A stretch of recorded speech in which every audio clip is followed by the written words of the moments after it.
وجاهدوا في سبيله لعلكم تفلحون আল্লাহ রাব্বুল আলামিন 3 নম্বর আল্লাহ তাআলা যে কথা বলেছে তোমরা জিহাদ করো। জোরে বলেন কি করো? সবাই বলেন জিহাদ করো। কার জন্য? সবাই বলেন কার জন্য জিহাদ করতে হবে?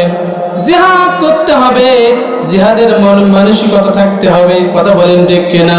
জিহাদের প্রস্তুতি নিতে হবে। যদি আপনার আমার অন্তরে এই আশাটুকু, এই প্রস্তুতি না থাকে, যদি কখনো ইসলাম কায়েম করতে গিয়া, আল্লাহর জমিনে আল্লাহর দিনকে বিজয়ী করতে গিয়া যদি কখনো কাফের নাস্তিকদের বিরুদ্ধে যদি যুদ্ধ করতে হয়, এমন মানসিকতা আমাদের থাকতে হবে। কথা বলেন ঠিক কিনা? আল্লাহ রাব্বুল আলামিন 3টা কর্মসূচি দিয়েছেন। 1 নম্বরে আল্লাহ রাব্বুল আলামিনকে ভয়, 2 নম্বরে আল্লাহ রাব্বুল আলামিন বলেন তোমরা এমন ইবাদত করো যে ইবাদতের মাধ্যমে আল্লাহ রাব্বুল আলামিন খুশি হয়ে যাব, আমাকে সন্তুষ্ট করবা।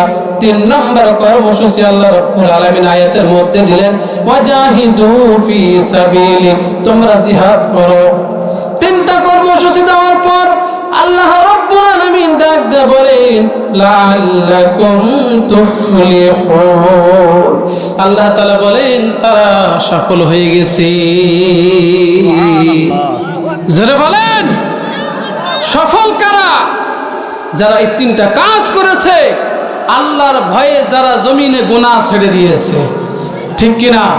আল্লাহর ভয়ে যারা নামাজ পড়তো না, নামাজ শুরু করেছে, আল্লাহ তাআলা তাদেরকে বলেছেন। 2 নম্বরে আল্লাহ তাআলা নামাজ পড়তে বলেছেন, ইবাদত করতে বলেছেন, আমলে সালেহ করতে বলেছেন। ওসিলা, মুফাসসিরিন কেরাম ওসিলা শব্দের অর্থ বলেছেন এর দ্বারা তোমরা আল্লাহর ইবাদত করে আল্লাহকে সন্তুষ্ট করো। সুবহানাল্লাহ। ওয়াজাহিদু ফি সাবিলিহি, 3 নম্বরে তোমরা জিহাদ করো।